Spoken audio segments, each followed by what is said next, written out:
Welcome to the Actor's Choice, where the actors and actresses have a chance to talk about themselves and their careers. Join us now for the next hour as we explore the marvelous industry of acting by actors and actresses from today's exciting show business world. And now, direct from Hollywood, here's your host, Ron Brewington. Hi, everybody. I'm Ron Brewington, and welcome to the Actor's Choice, brought to you by Photography as an Art, Harvey Brandman, master photographer, located at 1307 North San Fernando Boulevard, Burbank, California. Attorney Ron Irwin's book, Haiku, Style, Passion, Heart. Author Larry Buford's book to the future, Time Travel, Message in a Capsule, State Farm agent Carla Green, and veteran actor Rob Brownstein's Actor Training School and Actor Space. Roll it. Foolie, what a thing to say. I'm not prejudiced. Aren't you ashamed?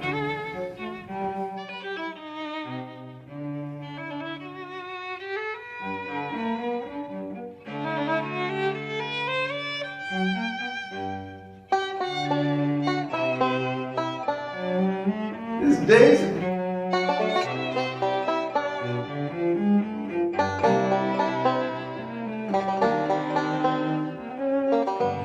From Driving Miss Daisy. Ladies and gentlemen, my first guest comes from a family of actors, actresses, writers, producers, etc. Over 30 years, he has enjoyed success as an actor and director on stage and in television and film. From the renowned Kilpatrick family, please welcome Erik Kilpatrick. Welcome, Erik. And welcome. Hello, thank you. Thank you. Welcome. First of all, I must tell you, we're very honored and proud to have you here today, Memorial Day. It's a pleasure. Let's start with you. During your early years, you were a native of St. Louis, Missouri, but you were raised in Harlem, New York City, where you had a lot of mentors, including Minnie Gentry, Rick Edelstein, and of course, Edmund Cambridge. Tell us about that, sir.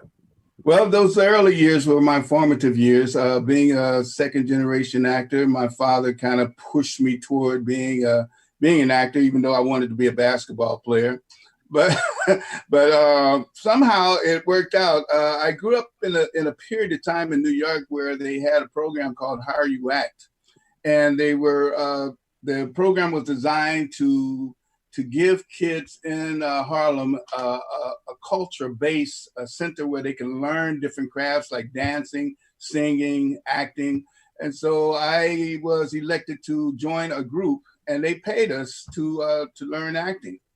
And so it kind of took me from the basketball court into the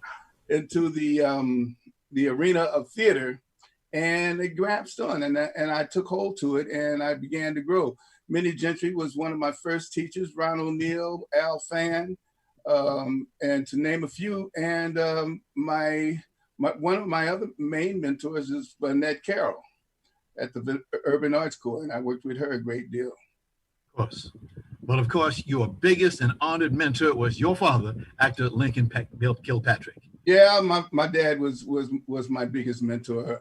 He set my foundation and told me what theater was about, and if I really wanted this, I really had to study. It just wasn't going to be something that he could give me or that I could just jump into. So I stayed in New York and I studied and I honed in my craft, and it became my passion, and it still is my passion. Theater is my number one passion. Right. TV and film is great for making money, but theater and film is my passion. Got you. As you know, you and I have discussed this. I'm a resident of Harlem, born and raised. Yeah. As Bobby Womack said, across 110th Street. Been there, done. That's right. Your father had a total of 5 children, 2 boys and 3 girls. Let's go down the line and show our audience who these fabulous people are. First of all, was of course your father. My dad, and then comes my mother, my stepmother, Helena Ferguson, who was in theater from when she was a child. She traveled Europe and the world with Porgy and Bess, with some great legends. Then you have my sister, my older sister, Josella Reed, who's done all of Broadway and commercials and stuff. And then my brother, my younger brother, he's a musician. He's a graduate from USC in music. Then you have my 2 little sisters, Marjorie Kilpatrick, they call her Kilpatrick, and they're artists. My little sister Marjorie is a producer. My little sister DeCarla is an artiste. She draws and paints and stuff. That's a lot of talent. Yeah. Wow.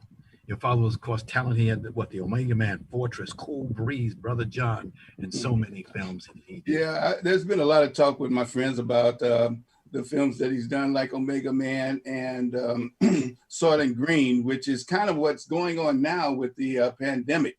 Yes. You know, because those films were based on pandemics. Yes. So it's kind of weird to look back and say, wow, they was talking about this way back then. So. Yes. Well, let's take a look at your career. Your first role that you got was a movie called Black Girl. Wow. Yeah. That 1972. Wow. Yeah. Wow. You're finding stuff out and forgot about. Yes. That was directed by Ozzie Davis. He gave me my first shot, you know, and then working in a film, it was really a lot of fun, you know. That was your first IMDb. Yeah. 1972. Let's jump forward to 1975, the streets of San Francisco. Yeah, I did that, and they called me back to do another one. I did 2 back to back because they liked me so well the first time. They called me back to do the second. I was handcuffed to a desk in a high school with Douglas, Michael Douglas. Yes. Wow. And then some will say that you're best known for your role from 1978 to 1980. You play the role of Curtis Jackson in the hit television series The White Shadow. Yeah. That was wow. That was a lot of fun. We had a lot of fun, and it was a meaningful show to me. It was probably the only piece of work that I've done on TV or film that I really looked at and said, wow, this was real, because the producer, director, Bruce Paltrow, he really wanted this piece to really say something to the audience, not just to be Black submissive to a white fatherhood, but for these actors to really grow and talk about what's really happening at that time. And it allowed the space for us to be a forefront for a lot of material that was not really on TV at the time. And we talked about a lot of issues that they weren't talking about with young kids at that time. Wow. Eric, we just happen to have a small clip. Oh, okay. Wow. The White Shadow. Roll it, Tony. He was an ex-pro, hired to coach and win with a bunch of kids who weren't winning at anything, until he won their respect. Where are your parents? My daddy's dead, my mom is in the hospital. He can't quit school. You gotta make him stay. He pulled them together, so they called him The White Shadow, a drama with warmth and humor, premiering Monday at 8, 7 Central and Mountain. Wow. Wow, that brings back a lot of memories, because we had a really, really good bond working on that show. I mean, I've worked on a lot of shows where, especially TV shows, where the actors didn't get along and it was really hard, but we came to play every day. I mean, we enjoyed our work. We enjoyed doing the work. We enjoyed doing the play, and we had a great chemistry. It was a really, really good chemistry we had. Glad you said that, because here in Hollywood, we see a lot of actors who refuse, literally refuse to go on stage. They just won't do it. Not me. Well, see, I started with theater, and I found that theater will give me a longevity in this business where TV and film may not. And I continue to find ways of creating myself and ways of giving back to younger audiences and younger students who are looking to make a career in theater and film. But I tell them all that you have to ground yourself with some foundation, and theater is the best foundation to ground yourself in. Some people get lucky and they have a look, they have a chemistry, and automatically they become the star, film matinee star, whatever. But how long will that last? So I still have this passion for theater. 1994, you did a television show called South Central. Right? Oh, wow. Did a movie on that. My good friend Larita Shelby was the star of that movie. That's right. I did South Central, and It was, I think that was a Stan Lathan production. Stan Lathan Yes. directed that. Mm-hmm. Mm-hmm. Yeah. Yes. In fact, they changed the name. That used to be the black section of Los Angeles. They Yeah. now Yeah. South Central. South Central, right. They changed the name. Let's put it that way. Oh, okay. Yeah. 1996, you did a movie called New NYPD Blue, the TV series. Yeah, those were the director and of that was one of the directors from White Shadow, and also it was the same basic company and theater format as the White Shadow. Gotcha. So it was good working with those guys too. Yes. By the way, it wasn't South Central now. It's now just South Los Angeles. Oh, it's South Los Angeles. Oh, okay. And they did it for a reason, because I think a lot of people, every time you would say South Central, you'd always think of blacks and crime. Mm-hmm. And people didn't like that. They got tired of it. That's just a few people that did that. That's not the mass of people. Right, exactly. Mm-hmm. Now, your latest hit, you're starring with Eddie Murphy, Wesley Snipes, as I called him. Comedy and drama role called Dolomite Is My Name. Oh, yeah. I got lucky. Every now and then somebody will call me and say, hey, man, you want to work on something, Eddie Murphy project? You want to work on a Wesley Snipes project? It's not much. Even Lawrence Fishburne, will call me and say, hey, man, we're doing this down here, over here. Why don't you come in and do a little cameo? So it was a good piece. It was a really interesting piece. And I have to applaud Eddie for really growing in his work and his talent. He has really have grown to be a really acceptable actor, and I really appreciate his work. Glad he's back to working again. Yeah, I am too. Yeah. That's that guy. Sir, you are very, very, and that's put it mildly, very involved in a program called COLA. Can you please explain for our viewers, what is COLA and what are you doing? Well, COLA is my baby now, and especially 5 years ago, I was directing some shows, and most of the plays that I were looking toward were plays other than August Wilson, and plays that I cut my teeth on when I was a kid. I was doing my first professional show that I toured with was Ceremonies in Dark Old Men by Lonnie Elder III. And I grew with that play. I played the young brother, the older brother. And then as time went on, I played the main hood in the play. But it was a really, really good play. A lot of those plays that I cut my teeth on, you don't see anymore. And they're plays of the 70s, the 60s, and even beyond that. And so I started this company of Keeping Our Legacy Alive, COLA, which is a program designed to bring about plays back into the forefront for young audiences to witness and to hear and to say, oh, wow, this play still works today. This writer really had something to say. These actors were really good back then. And it gives us a look at where we came from and where we are now. So COLA is like my heart. I did my first COLA reading about 5 years ago at the Shakespeare Center of Los Angeles. And it was Dutchman.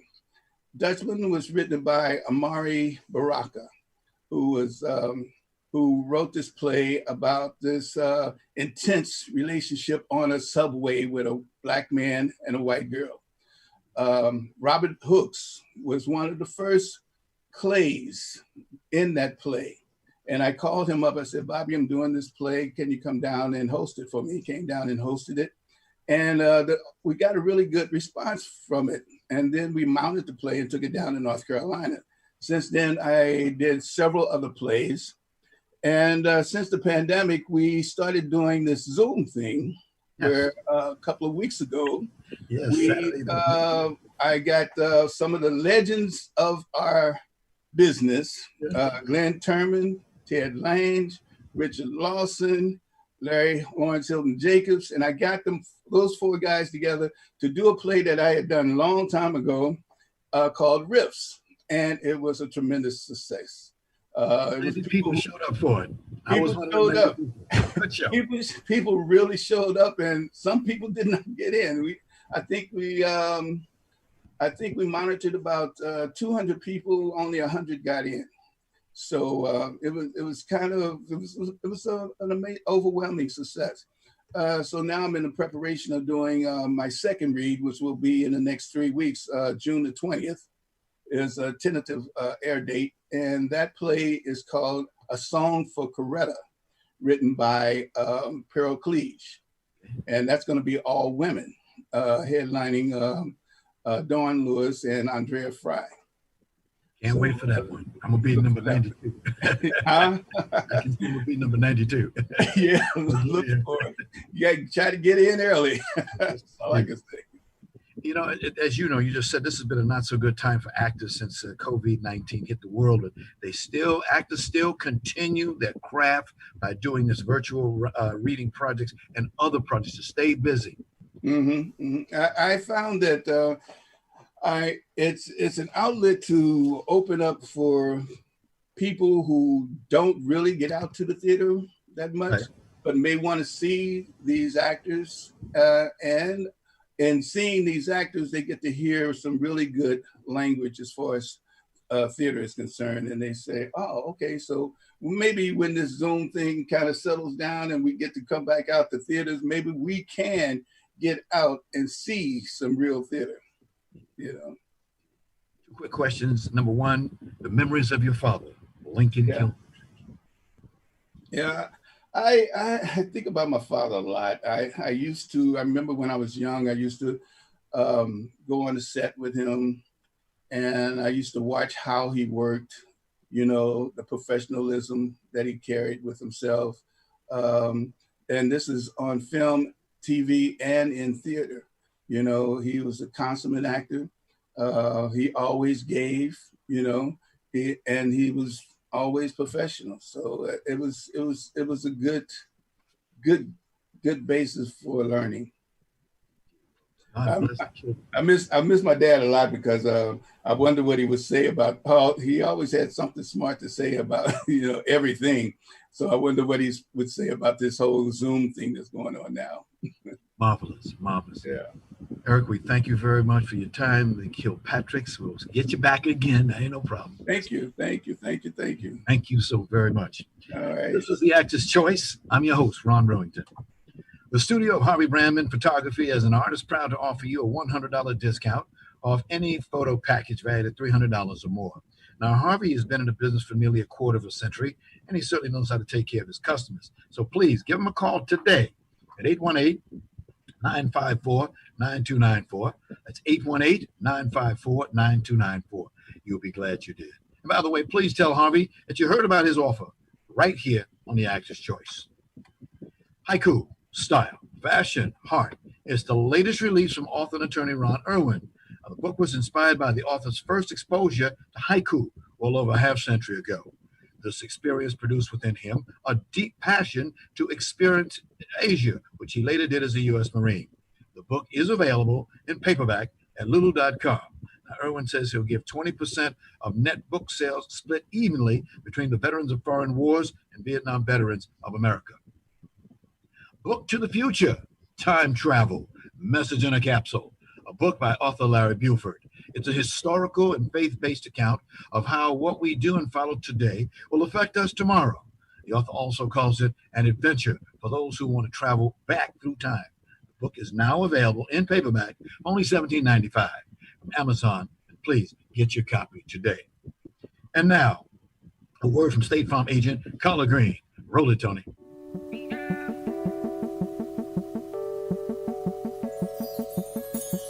Let me ask you something. What do you see when you look at your home and your car? Do you see a bundle? A combo deal? That's how other insurance companies see them. But a State Farm agent sees so much more. Because the State Farm agent sees your home and your car as more than just four walls and four wheels. They see the things you've worked really hard for. So why not give them the protection they deserve? Let me help you with that. Give me a call. State Farm agent Carla Green, 213-239-96 9675. I look forward to speaking with you.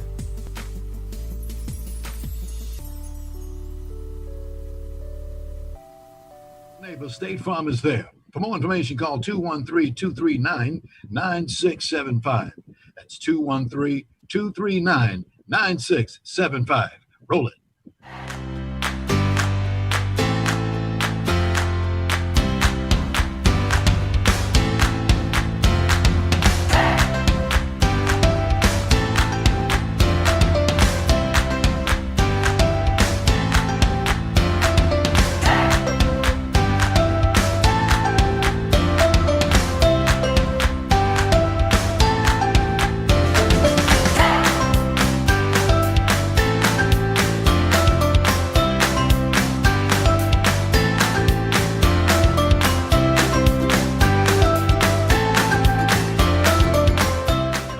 Just call 323-646-1268. That's 323-646-1268. Thank you. And finally, if you have a product, a service, or an upcoming event that you'd like to see advertised on this program, please call 323-533-1036. That's 323-533-1036. Our prices are very affordable. Thank you. This is the Actor's Choice. I'm your host, Ron Brewington. Roll it. Came to the wrong town. Dust on everything here. They haven't used anything for years. When we tried to leave, just kept ending up back at Main Street. That's when I knew something evil was happening. My next guest is also a very familiar face. When you see him, like you just saw in that clip, you know him right away. He's worked hard and over the years getting IMDb acting credits. He's had some great memorable roles. So without further ado, ladies and gentlemen, please welcome veteran actor John Bader. John, welcome to the Actor's Choice. Hi, Ron. Nice to meet you. And nice to meet you, particularly on Memorial Day. Yes, happy Memorial Day. Were you ever in the military? No. Oh, okay. Wouldn't last a day. Oh, hey, listen, it was a good thing. I spent almost 25 years and I had a good time. As I tell people, next to being born, being in the military was the next best thing that ever happened to me. That's great. I loved it. Thank you for your service. Thank you, sir. Thank you. When did the acting bug first bite you, John? When I was in third grade. Uh-oh. I did my first production was a school play of Snow White and the Seven Dwarfs, and I was cast as Happy the Dwarf. And on the day of the production, the boy who was playing Prince Charming was sick and couldn't show up, so they switched me from playing Happy the Dwarf to Prince Charming. All I had to do was walk across the stage and kiss the girl at the end. I had a huge crush on the girl, and that was enough. That did it. I got to kiss the girl. I wanted to be an actor. Hey, that's the secret of being an actor. That's right. It happened again in seventh grade, too. I did a seventh grade play, had a crush on the girl, got to kiss her, and ended up dating her in high school. Wow. So I was sold. I'm sorry? So I was sold. Yeah, I can see it. You later got a BFA in theater arts from Drake University. Yeah. Went to school. And you also studied at the National Theater Institute at the Eugene O'Neill Foundation for the Performing Arts in Waterford, Connecticut. Correct. Yeah. Reason I throw this out there is because we have a lot of people that watch the show. And they don't, some of them just think, well, I have the talent. I think I have the talent. But you got to go to school. You got to prepare yourself, right or wrong, sir. Well, everybody's different. I'm not going to say what any particular person has to do. I mean, there's people that do no schooling at all and go off and be successful actors. But for me, and for the kind of work that I wanted to do, I knew I needed to get the best training I possibly could, which is why after graduating from Drake, I moved to New York specifically to get as good a training as I possibly could. And I still take classes all the time. I study. I mean, I go in and out. I don't take class all the time, but I'll take it for a year and then I'll take 6 months off or a year off and then go back. And, so I'm constantly working on my craft and constantly trying to get better and better and better and better. Which, because as you know, in the acting industry, things change all the time.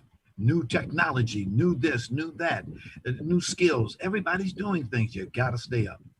Yeah, and also I want to stay sharp, and I've been very, very, very blessed throughout the years to have the universe put me in contact with really great teachers. And so by studying and working with the teachers I've worked with, I feel like it really keeps my work as sharp as it can possibly be. Excellent. Excellent. Sir, the year was 1993. You got your first role. It was a drama mystery called Skin Art. Remember those good old days? That was written and directed by a gentleman named William Blake Herron, who I had met when I first decided I wanted to do film instead of stage, because I had done a lot of stage in New York, and I decided I didn't have any film experience, so I wanted to just start doing film. So I did 12 student productions in a year, most of them at NYU. And I met this gentleman, William Blake Herron, and his student film out of the 12 that I did that year was really the only one that was any good. And so I stayed in contact with him, and we became very good friends, and he put me in his movie Skin Art. Years later, he co-wrote The Bourne Identity. He ended up being, he created a show called Agent X that he was the showrunner for, and he stayed a good friend. And yeah, he gave me that first role in his first movie. And of course, as an actor, you have to do auditions. How do you go into an audition? Well, that's a good question. It's changed over the years. I mean, I prepare for an audition like I would a role, and I usually have a coach, and I spend some time coaching if I have the time, and prepare for it like I would any role, because as you often hear, that's as much acting as you often get a chance to do. I mean, that's, unless you book the role, your job as an actor is to audition, and to audition well. So I take it very seriously, and I work on auditions as I would in preparing a role. John, of course, the question would be, what kind of roles do you look for as a professional actor? Anything that pays me. I like that. Pay me. Show me my money. Okay. Next question. It's 2002, and you picked up what later became a recurring role as Stanley Deeks on ABC's The Practice. Comments, sir? Fantastic experience. Let me tell you, David E. Kelly, and working for David E. Kelly Productions is probably one of the highlights of my career for sure. They provide an environment that is so conducive for an actor to do their best work. It's so supportive. I mean, and they're just the top of the line professionalism, all the way from the executive producer all the way down to the person that stocks the craft service table. Now, I've never been involved with a group of people that were so kind, so supportive, and so professional. Okay. We'll talk more about John later in the show, because remember, he is one man. When you say John E. Kelly, David E. Kelly. I'm sorry, David E. Kelly. Yeah. John. Yeah. Okay. By the way, we just happen to have a short clip of you on The Practice. Roll it, Tony. Lindsay. Mr. Deeks? I have a situation. Who is this person? She's a lawyer I work with. What's wrong? I need to speak in private. Actually, lawyer-client privilege extends to her, Stanley. You can speak freely. What's the situation? I had a relapse. A relapse? I made a friend. She was only 14, but we had a lot in common. And John, like I said, you are a familiar face. No question. The year was 2007. You were in a Western thriller called Shiloh Falls, the one we saw at the top of the show. Good role. Question. Whatever happened to Westerns? You don't see them anymore. I don't know. And boy, let me tell you something. I had so much fun working on that Western. I've always wanted to do a Western. It was a dream come true to do a Western. My only regret on that Western was, though, my particular role did not require me to ride a horse. And I have never ridden a horse as an actor, and I grew up riding horses. I mean, I'm from Iowa, and I grew up out in the country, and I know how to ride a horse. It's on my special skills And I've never been cast to ride a horse. And I thought, I'm doing a Western. Here's my chance. Nope. Well, did you at least carry a gun? I didn't get to carry a gun either. What, did I carry? No. I played a townsperson and I didn't carry a gun. Let's see. No gun, no horse. No. Next question. But I had a beard and I was very dusty. Yes, I noticed that. Very, indeed. John, what has been the biggest challenge for you since you got into this business? Biggest challenge? I mean, biggest challenge. Just staying with it. I mean, you know, I've had years that have been absolutely fantastic and I've had years that haven't been. And for me, it's just about consistency and believing in yourself and continuing to do the next foot forward. And that's, sometimes that can take, if things aren't going well, if you're not getting cast, I mean, you just have to stay with it. I've had times in my career, one time I had a dry spell and I became a location manager and a production coordinator for about a year. But then things started picking up again. I started booking roles and so it's just putting one foot in front of the other and staying with it and not giving up and not giving up on believing in yourself. Got you. More roles, NCIS, Survivor's Remorse, The Lost One. I understand you just finished a movie called Alan the Dog, now in post-production. Can you tell us about the one? About Alan the Dog? Yes, Alan the Dog. Very, very, very funny movie. It should be coming out soon. I don't know exactly, how soon, but my understanding is it's been sold and that it'll be coming out. And I worked with Sam Daly and Steven Weber on that. And I play a retiring comedy store owner. And it was a great role. It was a lot of fun. Can you tell us what was your favorite scene in that movie?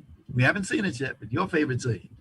I give a speech to the people in the comedy club who I'm very beloved, and I'm turning the comedy club over to my brother-in-law, who I think is going to do a really great job of taking care of the comedy club. And this character is played by Steven Weber, and it turns out he's not a nice person at all.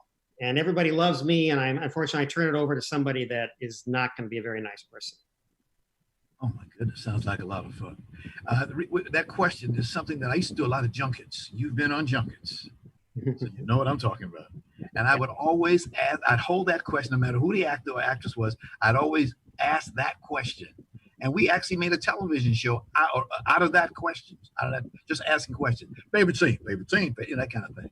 People really enjoyed it, Okay, you performed in over 50 national commercials.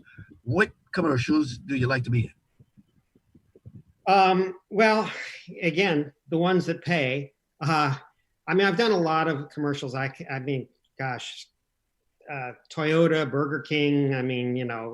I did a lot of commercials. I did a lot more commercials when I lived in New York, because before I moved to Los Angeles, I lived in New York. I had a wonderful agent at Abrams Artists in New York, and they were sending me out all the time. And I just had I really enjoyed doing commercials. I had a lot of fun doing them. And they're a good way for an actor, between television and film gigs to make money. That's right. Sure are. And like you say, it's just telling a story. You're trying to convince the consumer to go out there and buy a product. It's commercial. Sure. Some commercials, you see them in 30 seconds, 60 seconds. Yeah, you going to say something? Well, and most of the commercials I did were usually comedy based. I'm a obviously a character actor. I wasn't a spokesman. I'm not, a pitch man, but in terms of characters and interesting characters and funny characters and there's a lot of them in commercials, and a lot of really fun characters in commercials. That's you. Speaking of pitchman, as a guy who advertises cars, and everywhere he goes now, they always mention his name at top 40, something like that. I said, that is a different, and of course, they got some strange commercials, wonderful commercials. You follow we love the commercials. I'll tell you a quick story. I was in the Navy station in the Adak, Alaska. And since I was working for the Navy Armed Forces Radio and Television Service, we were not allowed to show commercials to the audience that we had. We had to sterilize all of our shows. And I remember I asked permission for my boss back in the Pentagon, if he would allow me to do a weekly show, 10 minutes in duration, of nothing but commercials. John was the most popular show on the island. People love commercials. I know people back here in America, when we're sitting there, we see a commercial, they turn it off. But people love commercials. Keep doing what you're doing. I'll be looking for you now. I'll be looking for you. Earlier, we said there have been some folks who have been your mentors. I've got 4 names here I'd just like to throw at you real quick. Julie Bavasso. Bavasso. Can you tell us about her? Oh, Julie, yeah. I studied with Julie in New York. Julie was a theater legend in New York. She was the first recipient of an Obie Award for Best Actress that was ever given. She and Jason Robards were the first 2 recipients of an Obie Award for acting. She's also the only person that I know of, I mean, at least as of a few years ago, to win 3 Obie Awards for the same play. She wrote, directed, and starred in a play called Gloria and Esperanza and won 3 Obie Awards. She, to general audiences, she's probably best known as John Travolta's mother in Saturday Night Fever, as Cher's aunt in Moonstruck, and Steve Martin's mother in My Blue Heaven. But for me, she was a spiritual mother when I was living in New York and I studied with her. It was a real privilege to study with her. And I owe my life and my career to her and her inspiration. Wow. Next person, David E. Kelly, writer-producer. Well, obviously, having worked on The Practice, I was a David E. Kelly fan way for many years. I mean, watching Picket Fences, it was my favorite show, and I just thought this is a brilliant show. And then he did The Practice, and I thought he did it again. I mean, it's just as good. I mean, the thing I love about David Kelly's work is it's not black and white. Everything's gray. Everything's a shade of gray. And the character that I played on The Practice was no exception. I mean, he's a character that embodies both light and dark at the same time. And that's what was so much fun about playing that particular role. And so, you know, David E. Kelly's been an inspiration way before I had the privilege of working for him. I mean, years before. I bet he was one of my idols for many years before actually getting a chance to meet him, which was a dream come true. Have you been hearing anything about him? What's he up to these days? I haven't lately. I know he's had things in the works over the years, and he probably has something because he's always writing something. Great guy. Love his work. By the way, for folks that didn't understand, when he did one of his shows, which one was that? That was The Practice, 167 episodes. A lot of episodes. Great show. Yeah. Next person, Elizabeth Gamza. Yes, that's the person that I'm studying with right now. And she teaches a method that I relate to so clearly. It actually started, it's not that much different than when I studied with Julie Bavasso. You know, when I was studying with Julie, I I remember talking to her about we were talking about a particular character. And I started telling her what I thought the character wanted in the scene. You know, I said, well, I think Tom in this scene, and Julie looked at me and said, Tom, who's Tom? There is no Tom. Tom doesn't exist. There's you. What do you want? You know, what are you trying to get? What are you trying to do? And Elizabeth teaches the same kind of thing, which is authenticity through personalization, through really specific personalization of knowing who you're talking to, what you're talking about, but making it your own, making it personal. Because it's not about the words of the scene. It's about what you as the actor are trying to authentically express and what you need in the moment and what you need in that moment in your life. And then you use the words of the script to express that. It's the actor's job to be authentic. It's not the actor's job to tell the story. It's the actor's job to lend authenticity to the words, and do that through I do that through personalization. Again, that's the way I work. That's what she teaches. I've been studying with her on and off. In fact, I met Elizabeth because she coached me for my audition for The Practice. That's how I met her. Excellent. And then I booked the job, and I thought, And then, so I kept studying with her after my run on the show was done. And I started studying with her. Got you. And last, but certainly not least, J.T. Rogers, playwright.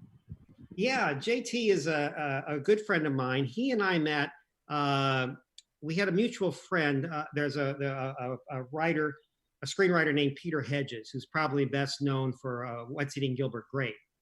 And Peter grew up in Des Moines, Iowa, and I went to school in Des Moines. I didn't know Peter when I was in Des Moines, but he was a fan of my work. He told me one time that when I was in a play at Drake University, he and his friends would come and see the play to see my work.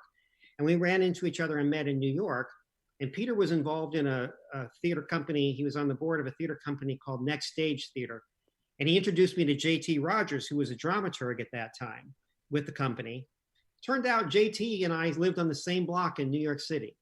We didn't know it at the time, when we were introduced. But then about a week after we'd been introduced, I'm walking down the street, and there I see him sitting on a stoop. And I said, "Didn't we just meet?" He said, "Yeah." And we just talked whenever I would walk by him. And one day I'm walking by and he said, "Hey, John," he said, "I've written a play and I think you might be right for it. I'd like you to audition for it." And so I did. And it was a play called White People, which is in a brilliant, brilliant play. And so I ended up being in the initial workshop production in New York City, and then also the initial off-Broadway production of it. And then JT has gone on. I mean, he's a very prominent playwright in New York. He won the Tony Award, I think about 2 years ago, for his play. Uh-huh. Yeah. And he writes, it's hard to describe his writing. People talk about David Mamet and how he writes how people talk. J.T. Rogers does the same thing, only I also say he not only writes how people talk, he writes how people breathe. Because when you work on a dialogue that J.T. Rogers has written, and like if you take this conversation that we're having, it's gone in a bunch of different directions, and I'm stuttering at times, and my mind is going all these different directions trying to communicate what I'm trying to communicate. That's the kind of rhythm that JT writes with. And that requires a certain type of breathing that is so natural. As I said, JT writes how people breathe. See JT, tell him Ron Brewington sent you. I'd love to have him come as a guest on the show. I'd love to have him. I'll tell him. Gotta ask just, we got a few moments. He's got a show that he's executive producing called Tokyo Vice. Now, it might be delayed because of the pandemic and everything, but he's been very busy executive producing that show, which I'm very much looking forward to. Yeah. John, are you a bi-coaster, New York and LA, back and forth, back and forth? No, I haven't been back to New York for quite a while. So no, I'm pretty much just based in Los Angeles. I miss New York. It's my home. Oh, I love New York. I lived there for many, many years. And when I moved to Los Angeles, I was surprised because I did not expect to like Los Angeles, but I love Los Angeles. I love New York. I love Los Angeles for entirely different reasons, but they're both great, great, great cities. Yes, they are. Indeed. Because of COVID-19, Hollywood will not be the same. Your thoughts, sir? Yeah, who knows what production's going to look like? I have a lot of concerns. I have a lot of concerns about it, and I'm just taking it one day at a time and seeing what people come up with. I trust that producers are going to do as much as they possibly can to keep actors safe.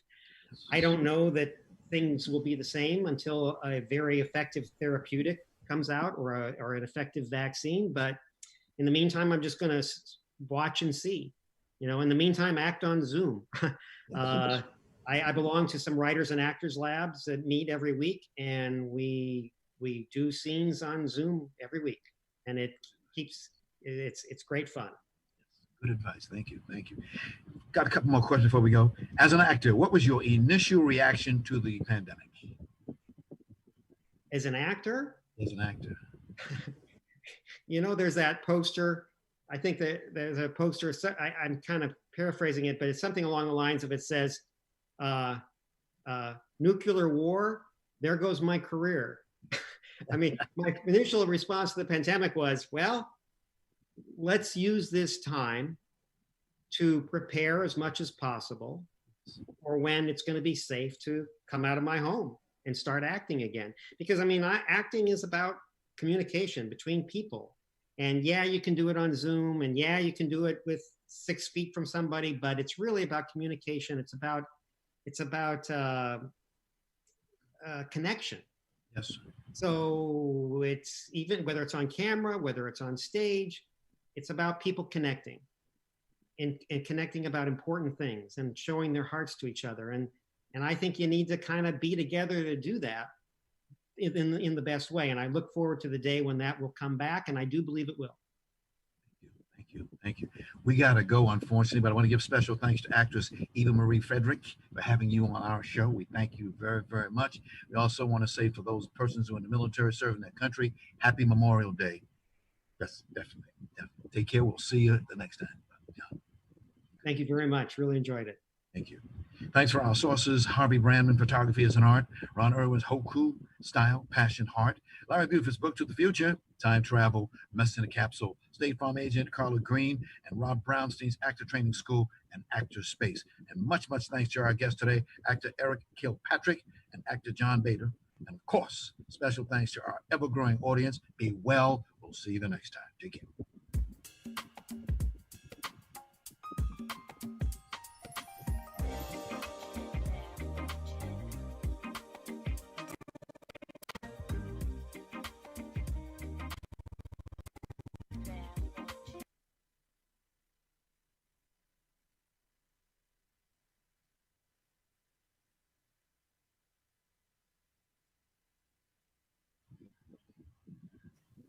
We did it. Hey, we did it. Yes.